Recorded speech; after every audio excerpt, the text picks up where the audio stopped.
Drage gledalke, spoštovani gledalci, sem Bojan Požar, dobrodošli na spletnem portalu Info 360 v uri resnice. Danes je z nami gospod Aleš Strancar, znanstvenik, podjetnik, poslovnež, zdaj lahko bi rekli tudi dobrodelež, pa filantrop, zlasti če poznamo recimo primer otroka Krisa. Gospod Strancar, pa vi ste tudi lastnik medija, v katerem zdaj sedite. Pa me zanima, bo zaradi tega intervju pošten, korekten, boste povedali odkrito, ali moram jaz paziti, recimo, kaj vas sprašujem? Ne, nobene cenzure. Nobene cenzure, ja, to držite. Zdaj, gospod Strancar, prva pogodba, ki sem jaz podpisal, v kateri je eksplicitno navedeno, da ni cenzure, ne? In doslej je to držalo. Hvala, me veseli. Gospod Strancar, ta vaša kombinacija, znanstvenik, podjetnik, poslovnež, sem zapisal za tega, ker ste v bistvu menedžer, ta hip ste menedžer podjetja, ne? Katerega prej lastnik ste bili, ne? Tako, ja. trenutno menedžiram 250 ljudi približno, ja. 250 ljudi, ja. Nemško podjetje zdaj, ne? Nemško podjetje. Ja. Gospod Strancar, ta kombinacija je precej zahtevna, ne? Ampak recimo, bi rekel, da težko je biti hkrati znanstvenik, pa podjetnik in poslovnež, ne? Ampak kaj ste recimo vi tako po duši? Znanstvenik ste kemik, ne? Sicer. Sem kemik, ja. Tako. Po duši sem nekdo, ki hoče stvari pripeljati do konca, torej narediti stvari, ki nekako pomagajo vsem ostalim na vsak način in jih seveda tudi pripeljati do konca. Torej, človek, ki želim dokončati stvari, ki sem jih začel. No, pa recimo zdaj, da bi vas recimo da bi skozi znanstvenika povleklo v neke odločitve ali pa v neke projekte, za katere bi kot poslovnež, podjetnik recimo slutili pa vedeli, da komercialno ali pa poslovno ne bodo uspešni, ne finančno. Kako se recimo v takih primerih odločate? Torej, ne verjamem v znanost, ki ni v službi nečesa. Torej, po pravilu se stvarmi, ki niso v službi, in to v, bom rekel, dobrobit, človeštva, se s stvarmi ne ukvarjam. Tudi z znanostjo, ki pravzaprav potencialno škodi ljudem, se ne ukvarjam, skušam pač delovati v dobrobit človeštva. To pa ne pomeni, da ima vedno prav, ampak skušam delovati v smislu dobrobiti, torej delati na zadeve, ki nekomu prinašajo korist. Ampak to, ko pravite, da obstaja znanost, ki škodi, ne? Človeštvo, ne? Če sem prav razumel. Tudi, naprimer, žal. Kaj je to? Industrija orožja ali kako? Ja. Orožje po pravilu je škodljivo, drži, ubija ljudi. Zdaj ne želim biti tukaj popoln čistun in reči, da sem popolnoma proti orožju. Orožje tudi služi obrambi človeka, torej ni vsako orožje po pravilu škodljivo, kar vemo, če nas pač nekdo napade, se je potrebno tudi braniti. Ko govorim o stvareh, ki so škodljive, govorim predvsem o stvareh, ki so nekako proti tistim osnovnim človeškim vrednotam. Sem kristjan in seveda znanost, ki služi ustvarjanju nekih pol ljudi po računalniku, kloniranju človeka,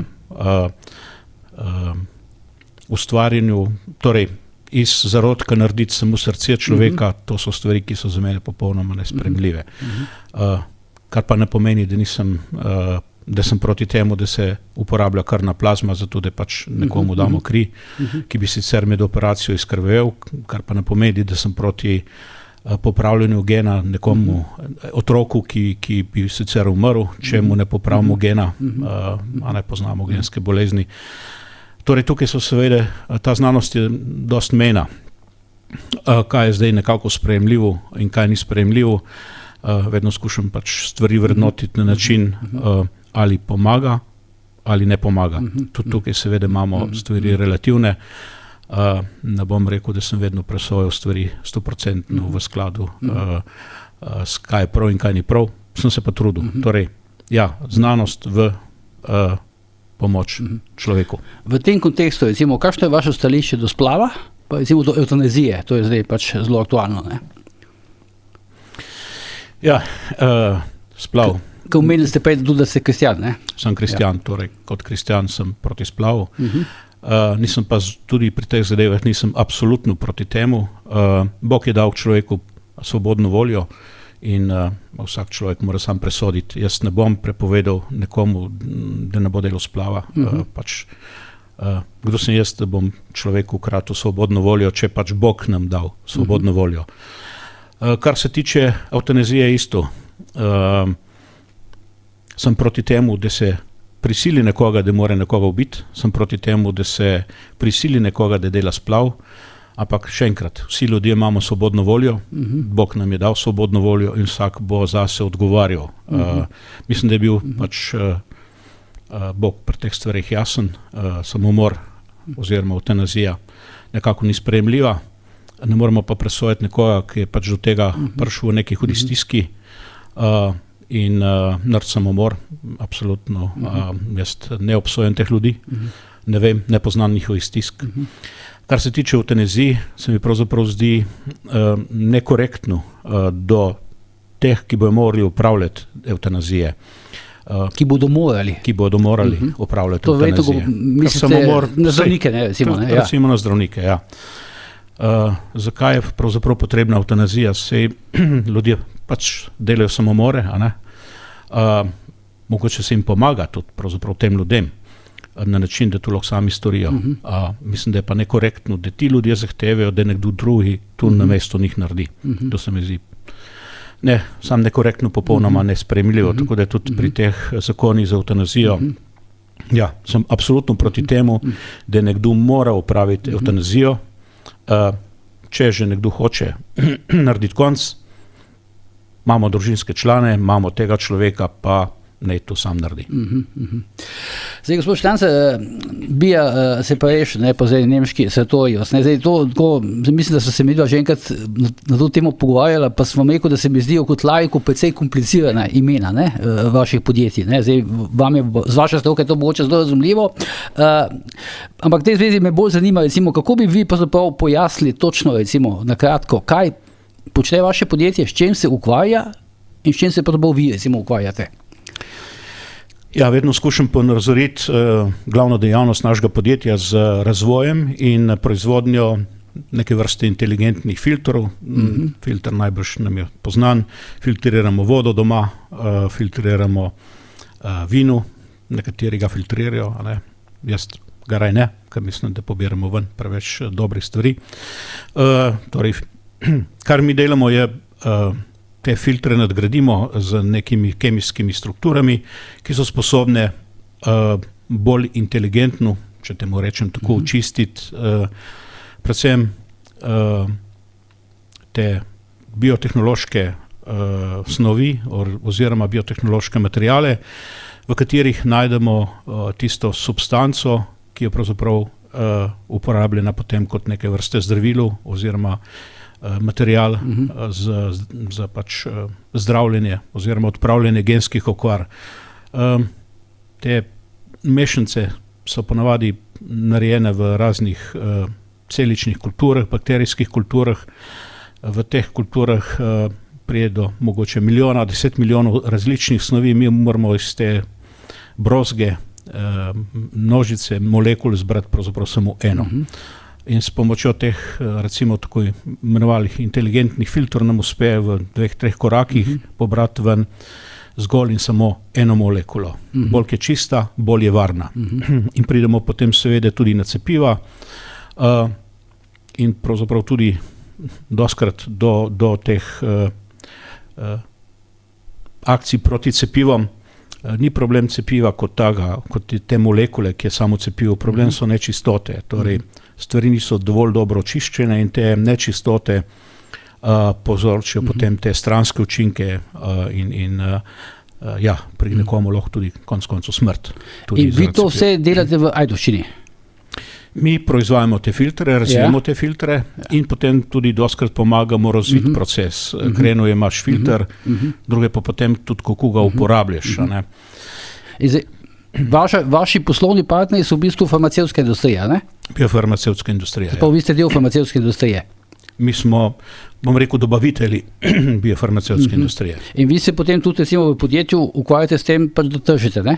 Tako. Vi osebno tudi, ne? Mi moramo poznati proces proizvodnje, torej ni samo, da naredimo filter, mi moramo poznati proces proizvodnje, določenega cepiva, določene učinkovine, da po eni strani znamo pravi filter razviti in po drugi strani tudi potem postopek uporabe tega filtra. Torej, mi moramo te procese dobro poznati in glede na to, da jih dobro poznamo, pač tudi pomagamo razvijati te procese podjetjem.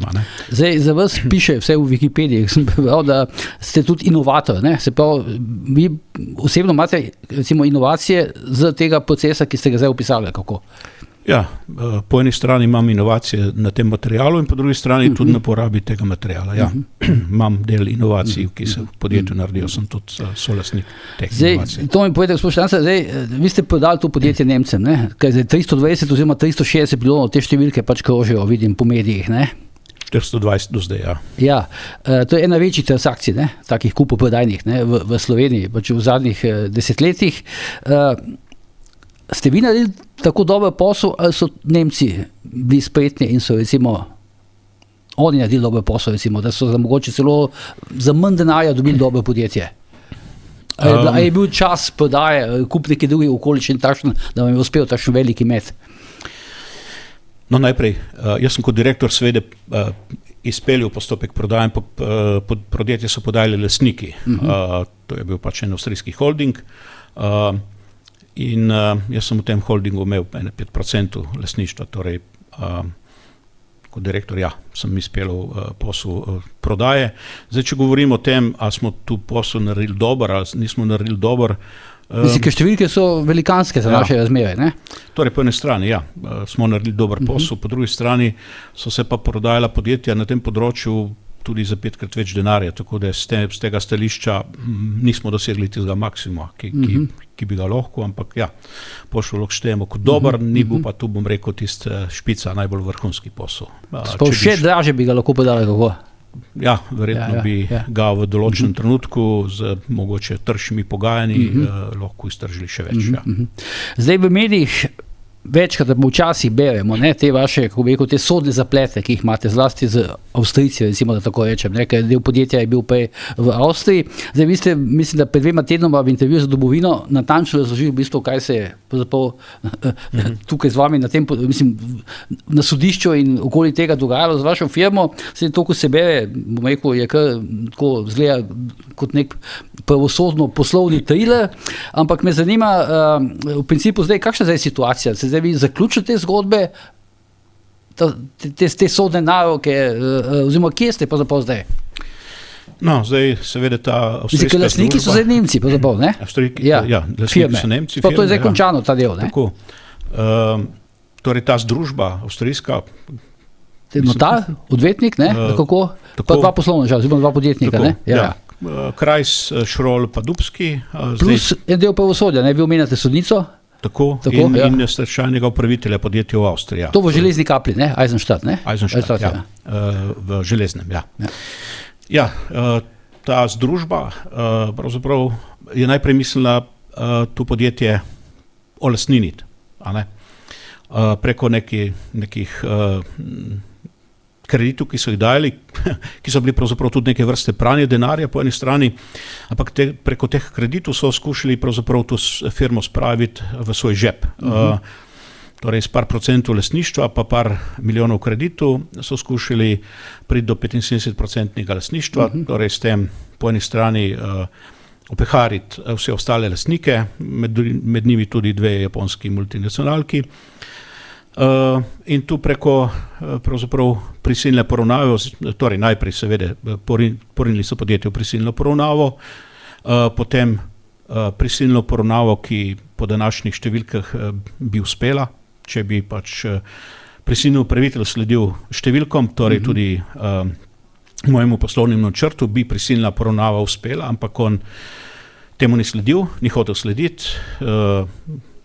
Sklepam, da je zaradi tega bil nagrajen od te združbe, predvsem Šrola pa Krajsa, pa tudi Dubskega.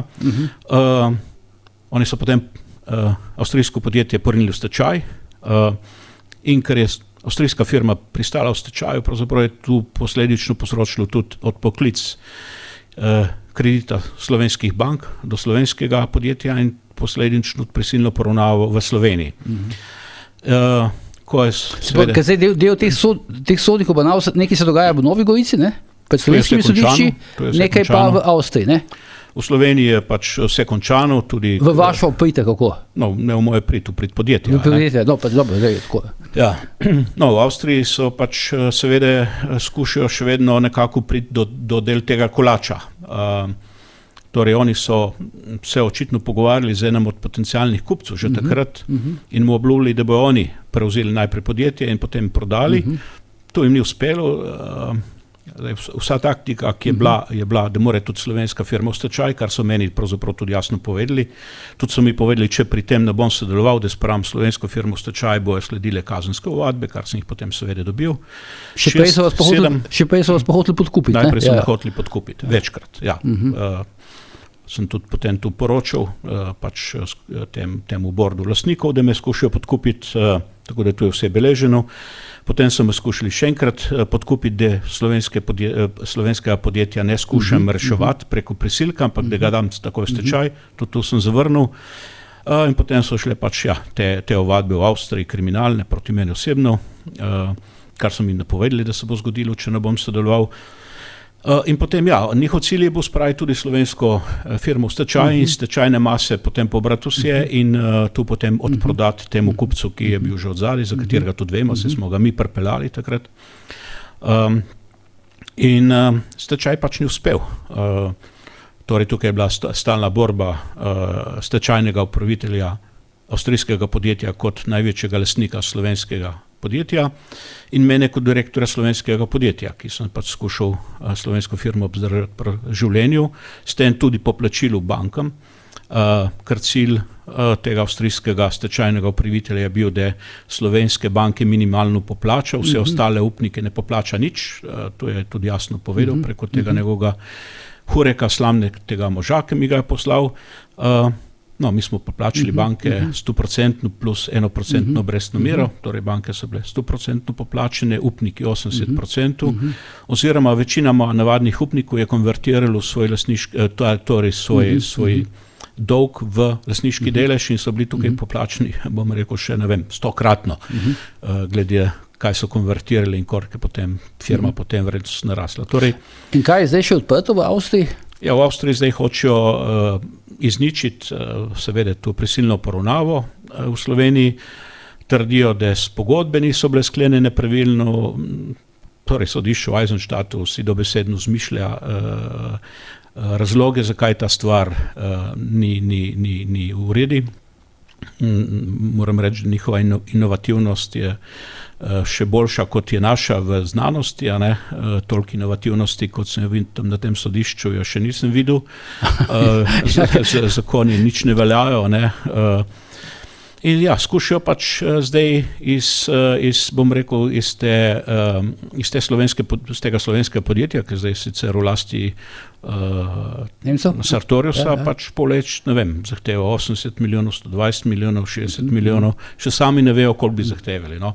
Najprej so poskušali tu prek slovenskih sodišč, tu jim je padlo, zdaj tu skušajo, verjetno bojo skušali prek nekih izvršilnih nalogov. To mi je zanimivo, ker pač imamo predstavo, da v Avstriji pač teče neka, obstaja pravna država, recimo vse v primerjavi s Slovenijo, ampak zdaj na tem vašem primeru vidimo pa, da so tam zgodbe podobne, če ne celo še hujše, No, sodišče v Eisenstadtu, moram reči, če gremo že najprej od začetka, ko mi je sodnica grozila, da me bo zaprla z beguncami migranti, torej izsiljevane sodnice, če ne bom delal striktno tako, kot od mene zahteva prisilni upravitelj, kar pomeni, da bi moral njemu služiti, zato da opehari vse ostale upnike, vse so lastnike v korist enega samega Šrola in njegovih skupin.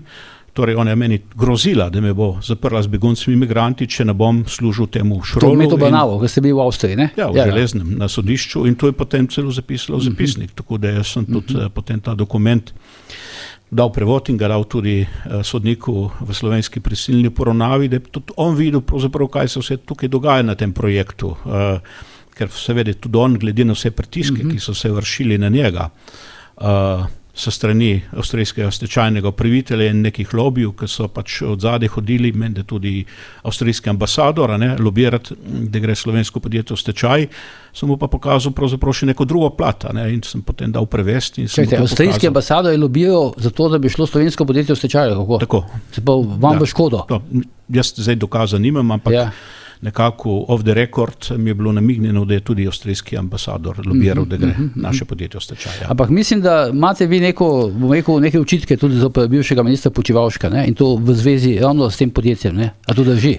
No, takrat se je govorilo, oziroma zamejo očitke kakorkoli, ne? Takrat so pač nekako se je govorilo, da je Počivalšek preko Spirita dogovorjen, Magna v Slovenijo, BS Separation v Avstrijo. In dejansko je Spirit takrat tudi služil avstrijskemu stečajnemu, kar so dobesedno inovativno se spomnili neke tožbe, da moramo vračati denar, kljub temu, da je bila firma v Ajdovščini postavljena, je stala, zaposleni so bili. Kaj pa ima Spirit s tem? Ja, Spirit je bil tisti... Spirit je javna agencija, ne? Javna agencija za razvoj podjetništva, v našem primeru je pač uničevala slovensko podjetje. Se aktivno vključilo, kaj na stran Avstrijcev v spopadu z recimo slovenskim podjetjem, kako? Tako. Ja. In to verjetno ni šlo mimo Počivalška, ne? Vse ni moglo iti, takrat je bil minister. Jaz mislim, da je bilo to dogovorjeno. Da je pač bil minister Počivalšek dogovorjen z Avstrijci, BS Separation v Avstrijo, Magna v Slovenijo, in Spirit je takrat intenzivno se vključil v našo prisilno poravnavo in skušal s 1.200.000 tožbe, torej da moramo 1.200.000 vrniti, skušal aktivno vključiti v sesutje naše prisilne poravnave. Torej Spirit je tukaj aktivno delal na strani avstrijskega stečajnega kakšni papirje, kako? Ja, vse na sodišču. To ni zdaj tako, ne, uradno, vse. Zdaj, včasih, ko se pojavi v medijih neka novica v povezavi s temi vašimi sodnim postopkom ali pa s kakšnimi obravnavami ali pa nalogami, tako zdaj mogoče pa mislim, da imam kar prav vtis, no. Tako se mi zdi, da so, ko to naši mediji pač objavijo slovenski, da je kar nek kanček privošljivosti v tem, ne. Ker potem vi recimo drug dan pač posežete z nekimi argumenti, pa recimo pride neka sodba v vašo korist, potem pa ti napisi počasi zginejo, nišče. Vsi veliko pišejo o tem, kako vas bodo zdaj, po domače rečeno, zgrabili za vrt, ko pa vi potem, ko se izkaže v sodišču drugače, je pa neka tišina nastane. Odkot recimo, če je moj vtis pravilen, zakaj recimo tako pisanje? Oziroma tako poročanje. No, jaz vem, da je pač ta prisilni upravitelj oziroma stečajni upravitelj ima kar velik, budžet, torej sredstva, ki potem, s katerimi plačate PR službe tukaj. No, tukaj imamo PR službo od Nove Slovenije, torej tukaj še večja privoščljivost, glede na to, da sem velik kritik trenutnega vodstva Nove Slovenije. Zakaj si privoščim biti kritik tega vodstva? Nove Slovenije, bi se Nove Slovenije, ja. Zakaj si privoščim? Zaradi tega, ker sem vedno glasoval za Novo Slovenijo. Sploh pač še za takrat predsednika Bajuka, in tu vodstvo je pač šlo z te poti in očitno zdaj tudi tu vodstvo pa njihova PR agencija še dodatno privoščljivo seveda si me privoščijo. Ja, to se pa hočete vi reči, da pri tem poročanju sodeluje za svojim vplivom, pa denarjem, pa ne vem še čem, lobiranjem tudi Nova Slovenija, ali kako? Vodstvo Nove Slovenije. Vodstvo Nove Slovenije. Ja. Oziroma njihovi strici z ozadja. Ampak zdaj tukaj, ki so tudi neke, bom rekel, grde zadeve, ki so se dogajale v enem hotelu na Dunaju, pa tu ne smem govoriti, dogajale in mogoče je tudi potem tu še nek dodaten zaveza teh stricev iz ozadja, da se meni še bolj blati. No. Čakajte, zdaj, neki ste zdaj navrgli, pa ste rekli, ne smete govoriti, ampak nisem zdaj čisto, bom rekel, nisem bil takoj pozoren na to, kaj ste povedali. Vi neki veste o tem, kaj se je dogajalo v nekem hotelu, kako? Ja. Aha, in oni to vedo, da vi to veste?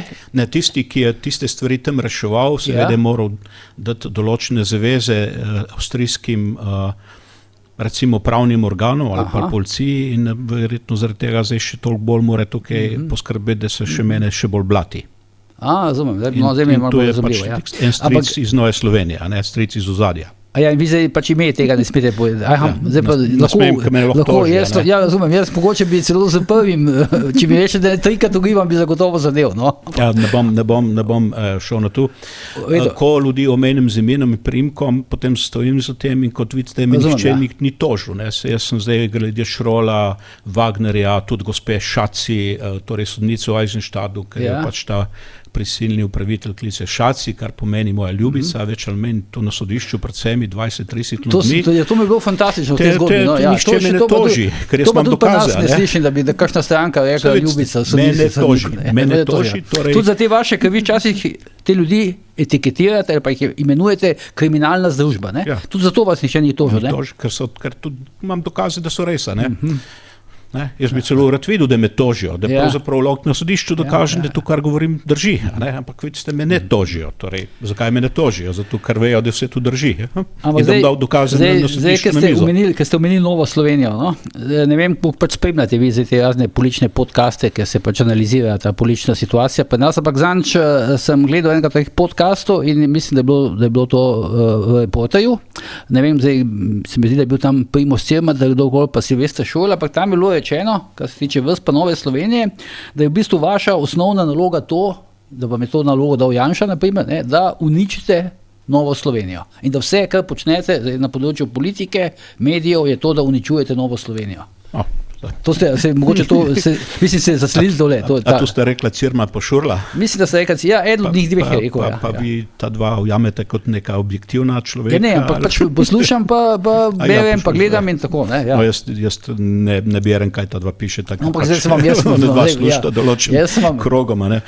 Dobro, zdaj, če je tu vprašanje, kaj je smiselno Nove Slovenije? Ne, če to drži, sprašujem, da imate nalogo, da uničite Novo Slovenijo. Jaz sem pač, kot sem povedal, sem pač vedno volil Novo Slovenijo. Tudi moram priznati na zadnjih volitvah Vrtovca, da je prišel parlament in kot volivec pač imam pač neko pravico tudi kritizirati to stranko. Vedno stojim na stališču, da najprej pometimo pred svojim pragom. In tako vodstvo Nove Slovenije, kot je zdaj, je pač smrt za Novo Slovenijo in tudi pravzaprav krivica do vseh, ki so to stranko naredili. To vodstvo je pravzaprav ugrabilo, je ukradlo stranko. Torej, vsem, ki so to stranko postavili, so pravzaprav vse ven pometali. Jaz te ljudi vse poznam. Torej, tiste, ki so postavili Novo Slovenijo skupaj. Poglejte, saj nobenega več ni zraven. Torej, to vodstvo... Naprimer, kaj, Petele, kako mislite? No, govorimo zdaj lahko o gospe bivši ministrici, ko se že piše, Dolinar, Hojs, Kokal, Peterle, delno Peterle, bom rekel, tej prvoborci, bivši sekretar stranke, to so vse ven zmetali. Oni so v bistvu dobesedno naredili harakiri nad stranko, ko so jo prevzeli. In so ugrabili, oni so ugrabili stranko. Tu ni več tu Nova Slovenija. Poglejmo poslanca Skokal. Njega tu več ni. Vse te, ki so stranko ustvarili, gor postavili jih ni. Ti so dobesedno zradirali vse te, ki so stranko postavili. Zdaj, nekateri so pač se pokorili, so še v stranki, ampak večina teh poštenih ljudi, ki so to stranko postavljali, pa več ni. Tam ste izraz uporabili zdaj za to vodstvo Nove Slovenije, ki vidim, da se bojel medijsko. Škrabčevi fantje, vidim, da se bojel, pa da ga zdaj eni citirajo, pa tako dalje. Mimo glede, predno so začela intervju, me je poklical eden od virov in me je povedal, da je Škrabec dobil vabilo za jutrišnjo poroko v Stonjanu z Golobom in Tino Gaber in da gre na poroko. Ne? Ampak zdaj ta izraz, zakaj ste recimo uporabili Škrabčevi fantje? Kaj recimo vam pove, bi nam mogel povedati ta izraz? No, poglejte, zdaj, mislim, da včeraj so objavili ta komisija, ki raziskuje financiranje Nove Slovenije. Mislim, da je žurnal objavil. Ja. Pa boste videli, da je Škrabec eden od glavnih sponzorjev, pa Petrič, torej, kje smo tukaj, ali je Nova Slovenija? Škrabec je bil omenjen, pa Petrič, pa zdi se mi tudi Južna, gradbeniki. Ampak to je zgolj ena od teh. Ta gradbena veja, ne? No, mislim, tu je, bom rekel, ena pot financiranja. Tu ni edini denar, ki je prihajal na stranko iz teh logov. Tu ni edini denar, torej, zakaj Škrabčki fantje? Niso dobili denarja od tam? Zdaj, v druge stvari, ki so bolj osebne narave, se ne bom spuščal, ampak mislim, da tisti, ki vejo, zakaj sem rekel Škrabčevi, vejo najbrž tudi še drugi del zgodbe, ki ga ne bom komentiral tukaj. No, kakokoli pojelo se je, ja. Zdaj, predno nadaljujeva s politiko, bi vseeno šel malo nazaj, ker vas to moramo vprašati, da bomo pač približno si nekatere stvari razčistili. Zdaj, vi ste zdaj v bistvu lastnik, oziroma posredni lastnik, zdaj ne vem, kako lahko temu rečemo, dveh medijev. Kako? Lastnik, ja. Lastnik dveh medijev. Večinski lastnik. Ja, Info 360, kjer sva zdaj, pa tudi portala oziroma revije Domovina, ne. Pa me zdaj zanima, zakaj ste se recimo ste kemik, delate v čist nekem drugem svetu, bi tako rekel, zakaj ste se odločili za investicijo v medije? No, jaz sem bil vzgojen v družini, kar bom rekel, obe družini, torej po mami in po očetu so bili veliki narodnjaki. Kar pomeni, da ni naš cilj samo, da pobiramo od države, ampak vemo, da moramo državo podprti. Torej, pri vsem molzenju države z vseh možnih strani, pa niso tu zdaj sam levi, ampak tudi desni, se mi zdi pomembno, da pravzaprav pokažemo, da če hočemo imeti neko državo in neko okolje, ki ga vsi želimo, moramo zato tudi nekaj narediti. In bom rekel, eno od teh prispevkov je pač moja investicija v medije. Zagotoviti državi in državljanom tudi nek neodvisni medij, kot sem rekel, ni cenzure, ne strinjam z vsem, kar je zapisano v teh medijih, ampak ni cenzure. Tudi se ne strinjam z vsemi gosti, ki prihajajo v te studije, ampak ni cenzure. Drži? Torej, nek moj doprinos, kaj ne bi pravzaprav neka demokracija bila. Prvo, v demokraciji velja svoboda govora. Ko ti prepreči svobodo govora, potem je tu prvi korak do fašizma. In mislim, da brez nekih svobodnih medijev smo zelo blizu fašizma in recimo, da je pač tu en moj doprinos proti fašizmu. To je zanimivo, ne? Ker načeloma pač na Zahodu, ne? Tam, kjer recimo vi tudi pač ustvarjate prihodke, ne?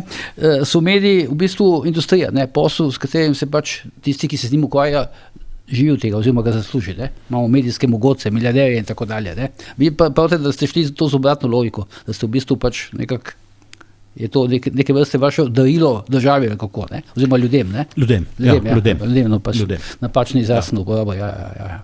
Se pravi, načeloma potem od medijev ne pričakujete, bom rekel, biznisa, ga ne jemljete kot industrijo pri nas, ampak kot neke vrste vaš prispevek ljudem. To je moj prispevek, bom rekel, k normalnosti države, ki zdaj trenutno ni normalna, žal. Ko pa pridemo v biznis mediju, torej biznis v medijih pomeni diktaturo medijev, kar imamo na zapadu. V tem se v bistvu razlikujete, ne? Precej od ostalih lastnikov medijev, ki so pa nas, ki jih tudi oba poznamo. Jaz sem proti cenzuri, kot vidimo v USA Today imamo cenzuro, drži? Ja. USA Today imamo cenzuro. To sem že, ta primer sem nekako zdaj uspel spoznati, pa vas bom tole še vprašal, ampak za ostale lastnike medijev pa nas pa tega ne bi mogli reči, ne? Ne, zato pa imamo take medije, kot imamo. Kaj vam pove kdo resnico? A je kdo brez cenzure? Jaz tukaj v Sloveniji ne vidim enega medija brez cenzure. Oziroma saj zelo, zelo strankarsko navijaškega. Torej, skušam preko teh dveh medijev priti do nekega normalnega medija, kjer novinar dela novinarsko delo, ne pa PR službo. Trenutno so novinarji pri nas PR službe. A se boste zdaj recimo ustavili, kaj zadeva investicije v medije, ali imate še kakšne načrte? Gremo naprej. Kako? Gremo naprej. A to drži, da delate tudi na tem, da bi imeli radijsko postajo? Drži. To sem nekje slišal, pa nisem še v tem vprašati, pa drži. Skratka, greste naprej. Grem naprej. V redu. Dva taka, bom rekel, dva šoka ste zdaj povzročili, ne? Ker ste se na nek način direktno, v bistvu politično involvirali na socialnih omrežjih, konkretno na X-u, bivšem Twitterju. Prvi šok je bil ta, da ste pač se ponudili, ampak to zelo konkretno, za prihodnega mandatarja oziroma za predsednika vlade. Tako. Zdaj pa me zanima, a je to vaša provokacija ali je to, bom rekel, Ne, to je moja ponudba. Resna ponudba. To je ponudba. To je ponudba, nekateri so pač seveda skočili v luft, da naj si najprej stranko naredim. Stranko pa program in tako dalje. Mandatar ne rabi stranke, drži. Mandatar je lahko nadstrankarski. Jaz se nisem tukaj ponudil kot strankarski mandatar, ampak nadstrankarski. Zakaj sem se ponudil? Torej, če je lahko en gospod oziroma tovariš Golob, predsednik vlade, ne vem, a obstaja eno področje, na katerem nisem boljš kot on. Jaz pravzaprav, kar se tiče vodenja, menedžiranja, obvladovanja financ, organiziranja, usklajevanja, pogajanj, jaz mislim, da v teh zadevah ga popolnoma prekašam čist na vsakem področju. Torej, jaz si upam trditi, da ga ni področja, na katerem ga ne bi prekašal. Torej, če je en tovariš Golob sposoben voditi vlado, jaz sem vsaj 100-krat bolj sposoben. To je eden bil od teh vaših motivov, kako? Ja, pokažemo, kdo je sposoben, da ne grem nazaj potem v druge mandatarje vlad. Pa to ste zdaj, recimo, kako bo rekel, zdaj ste načrtno izbrali, recimo, ta trenutek, da ste sebe pač ponudili kot mandatarja. No, me preteče pogodba s Sartoriusom. Ja, to sem prebral, ampak volitve prehajajo, torej nekako sem zbral čas primiran, torej prehajajo volitve nove in moja pogodba preteče, torej jaz sem na voljo strankam, ki želijo Sloveniji dobro. Podobno je bil, kot pravite, tovariš Golob, ne? Tudi on, ko mu je potekla pogodba, pa ni dobil novega mandata, se je ponudil za predsednika vlade, ne? No, zdaj volivci presodijo, kakšnega predsednika vlade so dobili. Ja. In ne presodijo sami, če je možnost dobiti enega boljšega, ali bojo dobili še slabšega, kot je ta. Ker ta ne bo več, ta predsednik vlade več ne bo. To mislim, da je vsakmu, ki se šteje 2+2, mu je jasno, da Golob ne bo več predsednik vlade. Ja, to je tudi na levi slišati, da tudi če bo Svoboda prišla v državni zbor, pa če bo del koalicije, ne bo več mogel biti predsednik vlade Golob, ampak nekdo tretji. No? Mislim, da se je v slovenskemu gospodarstvu, tudi tajkunskemu, zelo jasno, da še 4 leta Golobove vlade pomeni, da bojo oni pravzaprav zbankrotirali vsi do enega. In ko pride do tega, da se slovenski oligarhi začnejo bati za svoj, bom rekel, obstoj, potem seveda naredijo red. In ta red bo slovenski oligarhi, to so kdo po vašem mnenju? Tisti, ki so se okoristili z družbenim premoženjem, državnim premoženjem. Kaj pa, to so oligarhi. Kakšne pa vas še zdaj konkretno, recimo, so še pri tem, ste bili kdaj član tega Slovenian Business Cluba, ki ga se vozi Pečečnik? Ne. Niste bili. Zakaj pa recimo tukaj niste zraven v tej integraciji, ker bi vam bila recimo tako, bomo rekel, bliže, predvsej kot niste tajkun, niste, v tem smislu. Jaz se vprašam, zakaj so drugi tam, Ja. Mislim pa, Slovenian Business Club je bil najprej ustanovljen, da se je prišlo do koncesije za Postojnsko jamo, potem se je predsednik zamenjal. Potem se je predsednik zamenjal, zdaj imamo predsednika, ki želi, da bi denar nazaj za tisti njegov stadion, propadlo naložbo, pa koncesijo v igralništvu. Jaz se vprašam, pač on je čisto legitimno, se bori za svoj interes. Jaz se bolj vprašam, zakaj ostali tam visijo, da pač dajo neko legitimnost nekomu, ki se bori zgolj in samo za svoj osebni interes. Ja, ampak zdaj, v redu, to se strinjam, ampak načeloma bi pa lahko tako, recimo, rekli, da razen vas, pa recimo tudi, mislim, tudi Boskarol ni v tem klubu, ne? Ne vem za njega. Ja, ampak so pa nekako vsi ostali tam, ne? No, zdaj ne vem, če so vsi ostali, večina jih ni. Večina jih ni? Večina jih noče nikjer biti, ker pač niso tako, bom rekel, bedasti, da bi se pač šli v take klube, ker pravzaprav vidijo, da je tu služi zgolj samo enemu in se tudi bojijo komorkoli priključiti, ker ne vejo, kakšen interes tizga. Meni se bojijo priključiti, ker pač seveda, jaz štartam na predsednika vlade, torej jih čist razumem, da se nočejo mi priključiti. Ampak zdaj, gospod Štancar, pravite, konc leta vam izteče pogodba. Volitve so predvidoma marca oziroma aprila. A to še pomeni, to je še možnost, da se vi dejansko vključite v to predvolilno, oziroma v to volilno tekmo? Ne, za te v to volilno tekmo ne bom klopil. Ne boste? Ne. Kaj pa naprej? Če me pa neka stranka povabi, da jim pomagam pri programu in tudi, da me nekako predlagajo za potencialnega mandatarja, potem sem pa odprt. Vaš pogoj je, da ste mandatarski kandidat, ne? Absolutno. Vas ne zanimajo ministrska mesta, biti Matjaž Han, Zdravko Počivalšek, to vas ne zanima? Ne, in tudi moji pogoji za mandatarja bojo zelo jasni, da pač ne bom zbiral po političnem ključu, ampak po strokovnem ključu. To sem videl, takrat ste omenili Tomaža Štiha, pa Janeza Šušteršiča, recimo. Ja. V tej zvezi še, ko ste vi to, bom rekel, napovedali javno, takrat je bil kar precej tudi žolčen izliv se strani desne, tudi nekateri sem videl tam na socialnih omrežjih, pristaši, ali pa navijači, ali pa ne vem, člani stranke SDS, Janeza Janše, so se spravili na vas, če zakaj zdaj vi mandatarja mora biti Janša, Ja, gledajte, pač vsak ima pravico do svojega mišljenja, jaz jim nič ne oporekam pač nikoga mišljenja, ampak mislim, da napačno razmišljajo. Ne, hočem reči, to je zanimivo, ker levica, ti levi mnenjski voditelji pa mediji vam očitajo, da ste pač Janšov človek, tu obratno so vas pa zdaj Janševi ljudje napadali zato, ker ste pač sami sebi, ker ste pač napisali, da bi bili vi pač najboljši mandatar, ne?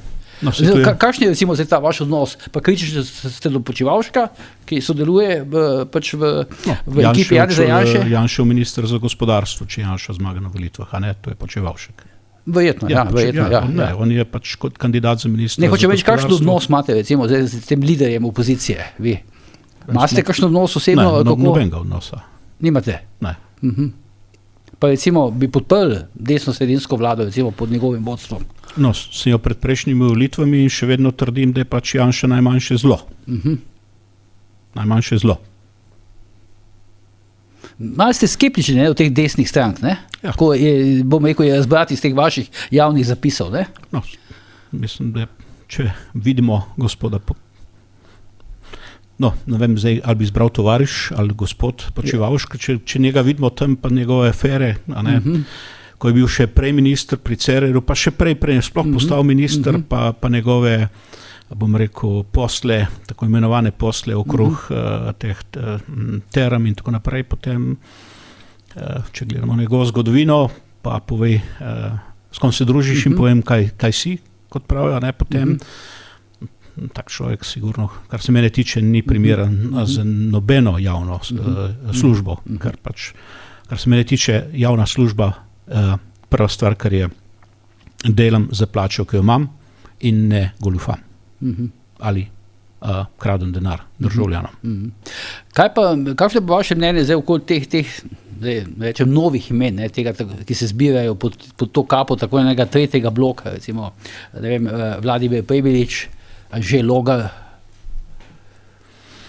A imate tu kakšno, bom rekel, oceno že izoblikovano? Verjetno jo imate, no, zdaj upam, da ste povedali, ne? Če sebe primerjam glede predsednika vlade in zdaj govorim zgolj kot predsednika vlade. Ja, vsi kandidirajo za predsednika vlade, ja. No, ja. No comment. No comment, ja. Mislim, tudi dobenega ne preferirate v teh, kako? Ne. Mislim, pa ne boste ostali doma, ne, na volitvah, ne? Ne bom ostal. Ne, boste šli volit, ne? Bom. Ja. Zdaj, tista druga stvar, ne, je bil pa ta tweet ko ste na nek način Golobu, ne, prerokovali, ne, ali pa ga upozorili, da bi se mu lahko zgodila podobna usoda njemu in Tini Gaber, kot se je zgodila recimo Mussoliniju in pa njegovi ljubici Petačevi, ne, po koncu druge svetovne vojne. A bi zdaj recimo napisali ta tweet malo drugače, če bi ga še enkrat napisali? Ne, točno tako, še enkrat bi ga ponovil, točno tako, kot sem ga. Ker zdaj jaz sem ga večkrat prebral, ampak tam dejansko tukaj ni bilo dobenega spodbujanja sovraštva, to je itak evidentno, sem videl, ker so potem mediji spraševali policijo, pa policija ni vedela, kako bi se z tega ven izvlekla, ne. Z tega vidika tega verjetno ne bo nič, ampak tu ste tudi, hoče reči, da bi premislite predno, kaj tvicnete, nimate hitrih prstov, ne, očitno, ne, ali se vam zgodi, da imate hitre prste, koliko, ne vem. Kot Tvito, mislite? Kako? Kot Tvito. Ja, pri X-ih, ja, kot Tvito, recimo, ja. No ja, jaz sem emocionalen človek, ne? Ampak po drugi strani pa skušam biti neželjiv, po tretji strani pa mislim, da je prav, da opozorim na stvari. Jaz mislim, da tovariš Golob živi v mehurčku, informacijskem mehurčku, da pravzaprav ne ve, kaj se dogaja. Državi gre slabo, zelo slabo. Kaos posod, od cest, zdravstva, vsega. In en čas, mogoče imaš lahko en čas PR službe in medije, ki te pokrijejo, ampak ko pride rit pa šiba v kup, ko pravi pa doma, ne, pa ni več možnosti, da temu uideš. In jaz mislim, da se Golob tukaj pravzaprav malo preveč igra in ljudje so opeharjeni, vsak dan bolj trpijo in tega je vedno več. In jaz pravzaprav sem skušal tukaj pravzaprav dobro namirno mu pokazati, kaj se lahko zgodi, če tako pošiljaš oziroma tako nemar vodiš državo. 2 meseca, kje pa je predsednik vlade? Vsega nikjer ni. Ja, se včasih res, ko popolnoma izgine. Ja. Torej, kaj bo zdaj? September bo na medenih tednih, mogoče še v oktobru. Mislim, vlada se ne vodi sama. In tukaj, če primerjamo potem Goloba pa z Janšo, Poznam Janša, on je velik workoholik, on je delal po 14-16 ur na dan, lahko mu očitamo kar hočemo, ampak on je vlado vodil. Za razliko od Goloba, ki vlade ne vodi. On ne vodi nič. On je tam neka figura, ki skriva pravzaprav vodenje vlade sa strani skrajne levice. In skrajna levica, pač vemo, kaj ima glavni cilj, Venezuelo. Pa tukaj pravite, da se preveč igra. Mislim, jaz ne vem, vi Goloba osebno poznate, mogoče ste imeli kdaj že opravka z njim, tega ne vem, ampak kaj mislite potem, da se igra preveč? No, on se igra s gospodarskim stanjem. Država tone. Gospodarstvo gre dol, vsak dan bolj obdavčeno. Mislim, ta stvar se ne da ustaviti, potem boš rekel, zdaj potegne zavoro. Snežna kepa se vali, je že zelo velika. Gospodarstvo ima vsak dan več problemov, naročili vedno manj, trošijo vedno več. Poglejmo zdaj totalen kaos na avtocestah. Zakaj? Zaradi tega, ker morajo 7 milijard še v zadnjem trenutku spraviti v obtok, zaradi tega, da je tam toliko provizij pade, pa toliko denarja v osebne žepe. Zato imamo kaos letos na avtocesti. Zaradi tega, ker volitve se bližajo in je treba čim več denarja spraviti obtok, zato tega, da pač ti, ki ta denar delijo, pač toliko in toliko procentov pobirajo v svoje lastne žepe. Zato imamo kaos na avtocesti. Jaz se vozim pač iz Maribora proti Ljubljani, ne?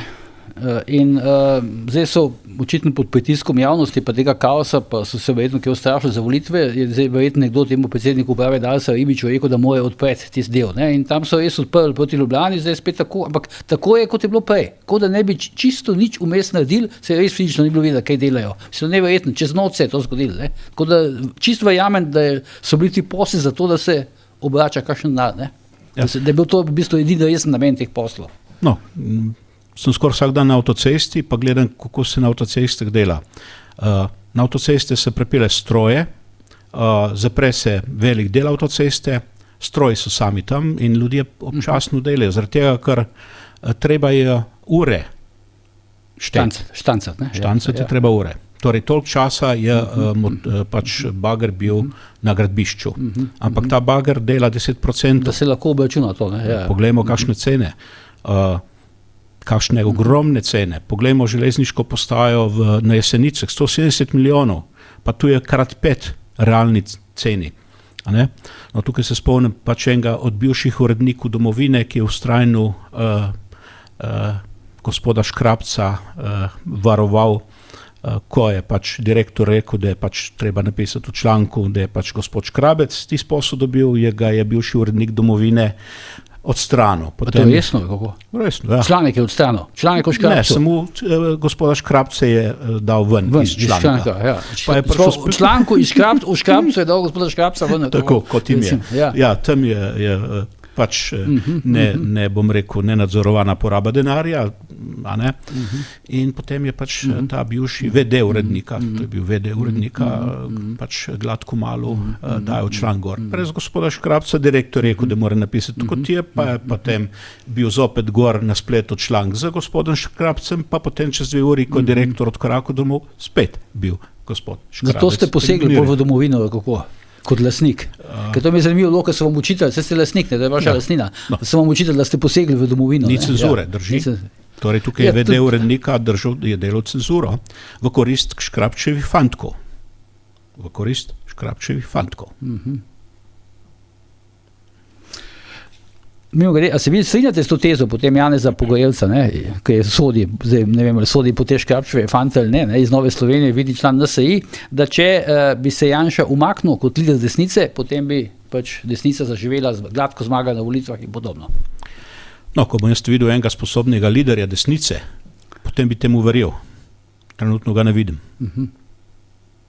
Ki bi lahko zamenjal Janšo. Ja, trenutno ne vidim. Nekoga, ki bi lahko zamenjal Janšo na desnici. Grem še malo nazaj, na ta tweet okoli Mussolinija pa tovariša Goloba. Potem ste vi natančno v bistvu pojasnili, kakšen je vas pa tudi družinski pedigre vis-a-vis fašizma. Golob pa nima tukaj čistih stvari. Ker so neke govorice, informacije, Golob je nikoli demantiral, čeprav so bile že v javnosti, da naj bi bil eden od njegovih detkov član italijanskih fašistov, ne? In da je potem kasneje, pač ob koncu vojne, prestopil. Ja, 44 leta. 40 let, ne? Je prestopil. Skratka, zgodba je v bistvu, on vam res ne bi smel učitati potem fašizma vam, ne?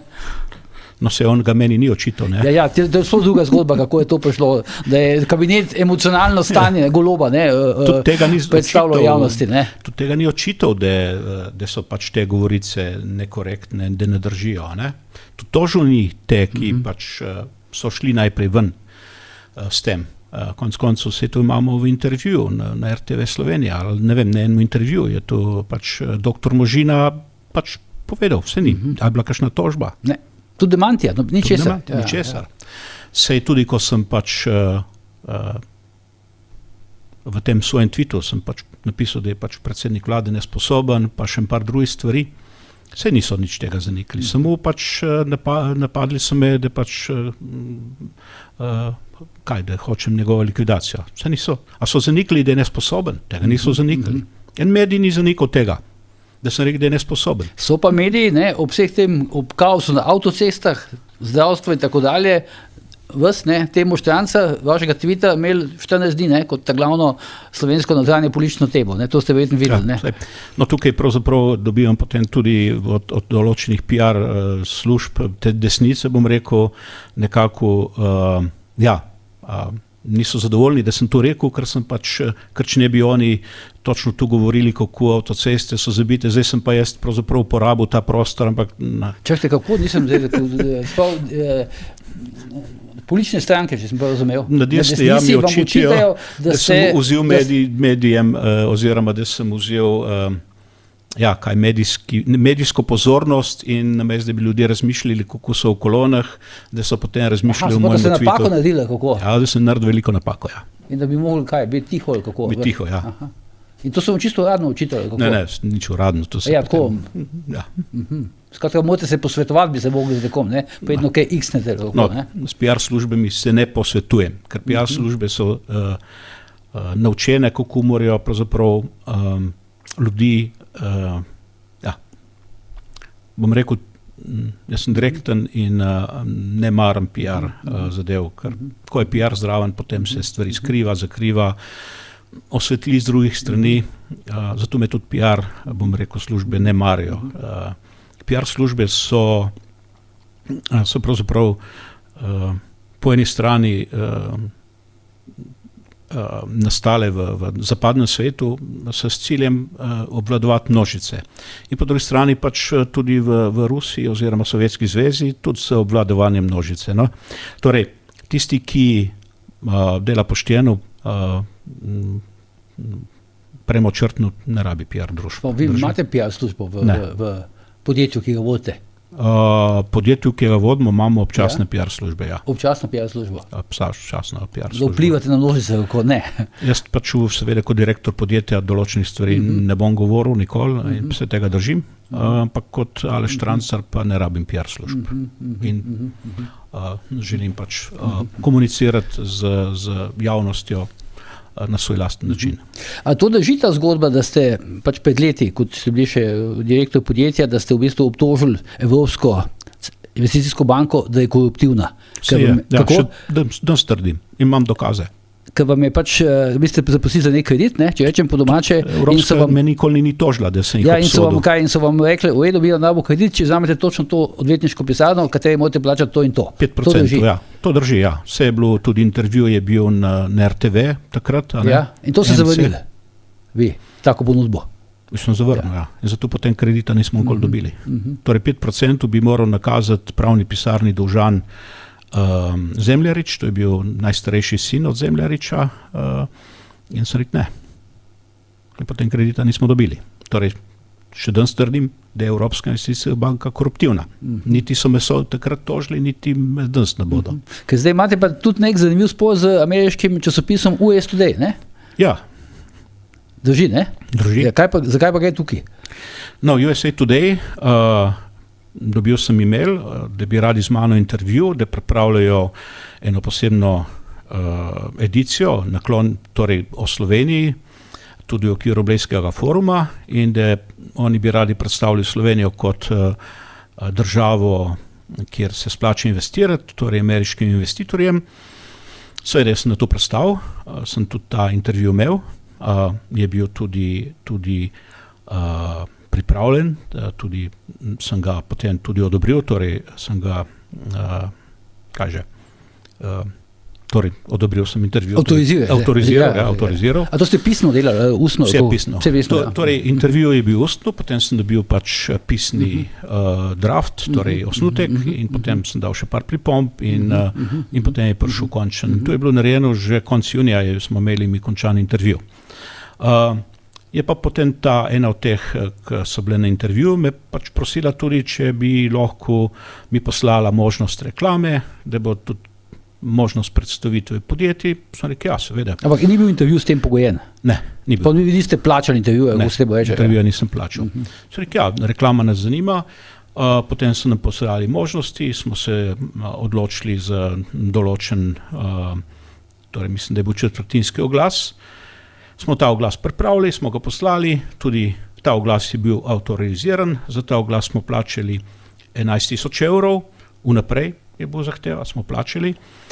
No in potem, ko je bil seveda Blejski forum, ko je ta stvar prišla ven, prvič na tej spletni strani, ki je bila namenjena pravzaprav našega podjetja, niti bilo ni. Torej, niti reklame ni bilo, kaj šele mojega intervjuja, ni bilo ni intervjuja. Ki ste ga plačali, ne? Ki smo ga plačali. Ja. Potem sem seveda pisal, pač tej, ki je imela čez tega na USA Today in je rekla, ja, da ta oglas najdem na nekim drugem linku, torej povezavi.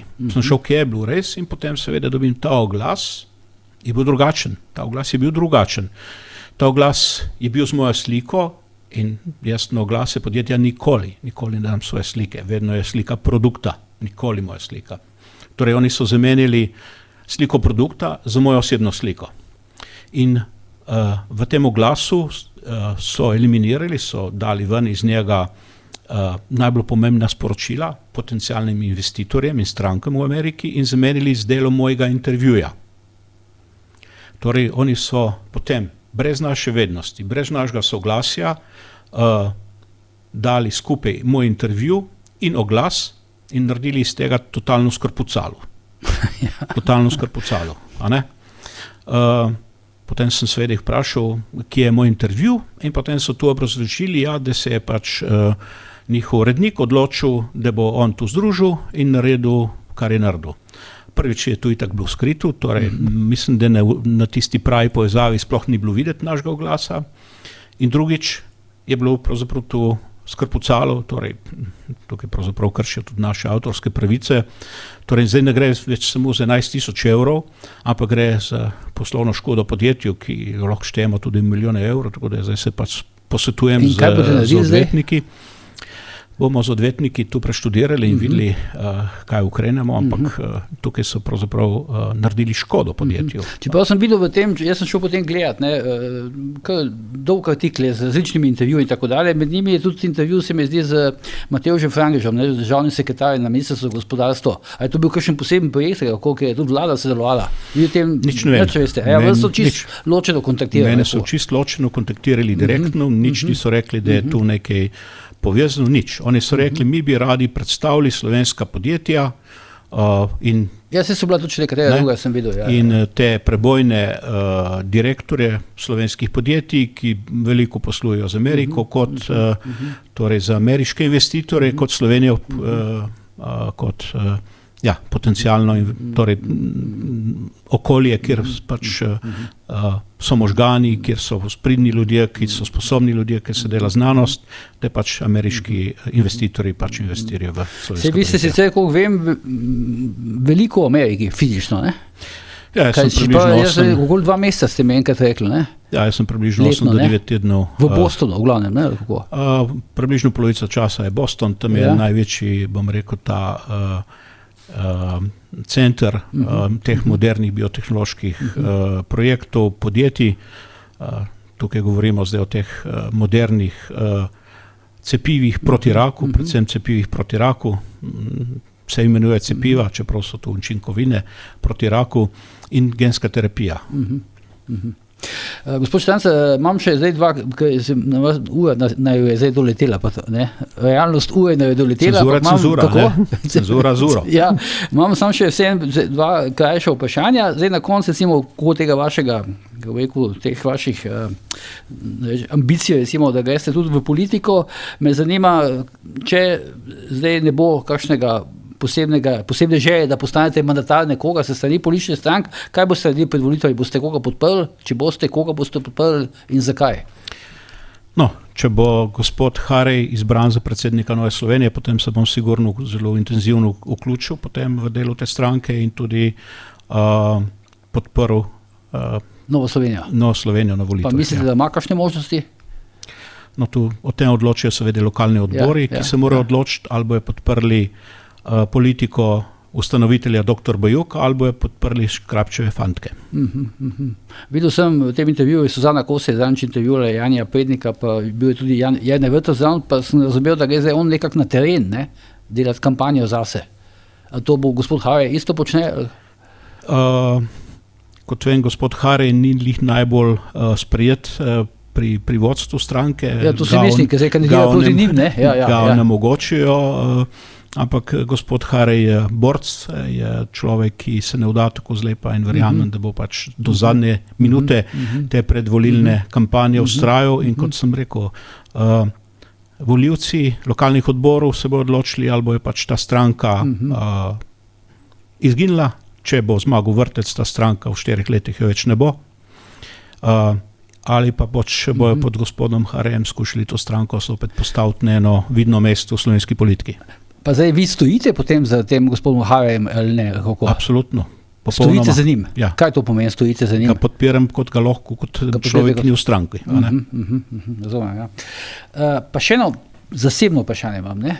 Imate 5 otrok, ne? In nekdo mi je rekel, da čez vikend, ker ste doma, ker niste v Ameriki, pa niste v firmi, da ste kmetovalec. To drži? No ja, nisem lih kmetovalec, je premalo zemlje okoli, ampak ja, sedim sadje, jutre bo bendima, torej zdaj bom hitel domov. A to vam je hobi, kako? Ja, to mi je sprostitev, požagam drva, tudi kurmo samo drva svoje lastna, tako da ja, to je moj hobi, namest jadrnice oziroma kaj, jahte, podobne stvari in kaj pa vem, ja, to je moj hobi. Kam pa recimo, bo rekel, plasirate recimo vaše dobičke, vaše denar, na primer? No, imate kakšen nasvet? Večina denarja je šel v majhna podjetja, torej spin-oute in se dela kar nekaj zgodb, ki mislim, da bojo tudi v Sloveniji še odmevne, ne danes, ampak mogoče čez 5 let. Pomagam potem tudi tem mlajšim kolegom, ki imajo super zgodbe, ki so mnogo presegajo zgodbo, ki smo jo mi pelali. Torej, potencial teh zgodb je vsaj 10-krat, če ne 100-krat boljši in večji. Pa to ste nek skriti podpornik, oziroma skriti so investitor ali je to javno dostopno? So informacije o tem javno dostopne ali ne? Ali kako? No, zdaj, tu so privat podjetja in vsako podjetje ima seveda poslovne skrivnosti, kdo so investitorji, tako da ni vse javno dostopno. Pa tudi jaz moram spoštovati tudi zaupnost podatkov teh podjetij. Pa zdaj, ko smo v teh zasebnih zadevah, verjamem, da javnost to ne ve. Vi ste v sorodu, ne, z gospodom Boscarolom. Pa 2 uspešna podjetnika je pa tako blizu iz Ajdovščine. To drži, kako? Ja, drži. Nisva prva bratranca, ampak sva druga. Pa kaj poslovno, kaj sodelujete? Ne, nič ne sodelujejo. Ne, ker mislim, da ima, kar se tiče poslovanja, zelo različne bom rekel, poglede na poslovanje in posel. Kot vidite, mene ni v nepremičninah. Jaz pa nič od tega, kar ste prej rekli, da investirate, ni povezano z nepremičninami? Ne. Direktno nič. Imamo sicer par zemljišč zaradi nekih projektov bodoče, ampak ne, nepremičnina, tu se jaz ne spuščam. Vse investicije ponavadi delam s kolegi, ki smo bili pravzaprav na istem projektu, so res v glavnem v neka mlada podjetja, nova podjetja na področju biotehnologije. To so stvari, ki jih obvladam, kjer pravzaprav lahko tudi pomagam tem podjetnikom z povezavami, z sveti in to bo tudi potem če ne uspemo v politiki, bo potem pač moj naslednji korak potem v tej smeri. Pogodba vam izteče, to ste pač na Twitterju pisali, skratka nekaj o tem lahko poveste, a to zdaj pomeni, da ni nujno, da boste več delali to, kar zdaj počnete kot direktor, ali je to pač odvisno od kakšnih drugih načrtov? Lastnik ima na mizi 3 scenarije in eden je, da pač nadaljujem po 25. letu z vsemi svojimi kompetencami. Drugo je potem, da najdemo neko sodelovanje preko neka svetovanja in tretje je, da pač grem potencialno tudi v konkurenci, torej za en lastnik, da se odloči, katera od teh 3 scenarijev. Nimate klauzule konkurenčne? Ste rekli, da lahko greste konkurenci?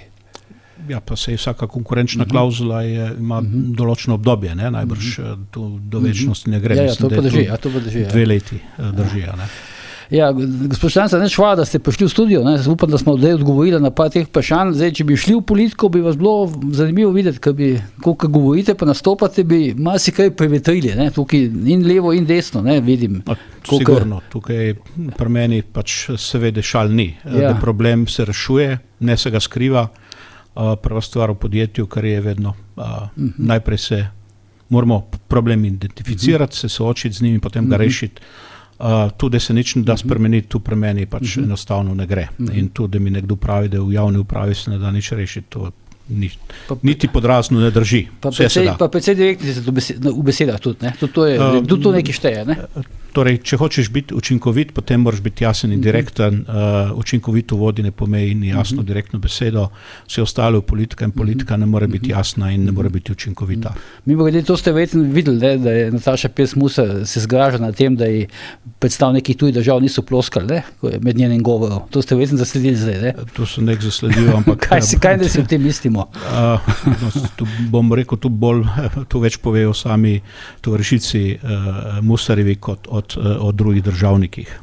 Dobro, gospod, še enkrat najlepša hvala, da ste prišli. Drage gledalke, spoštovani gledalci, to je bila današnja ura resnice. Vidimo se prihodnji torek, ko bo s nami spet naša stalna komentatorja Peter Gregorčič in pa Bernard Nešbah. Do takrat pa seveda ne pozabite, kjer je bojanje tudi požar. Hvala.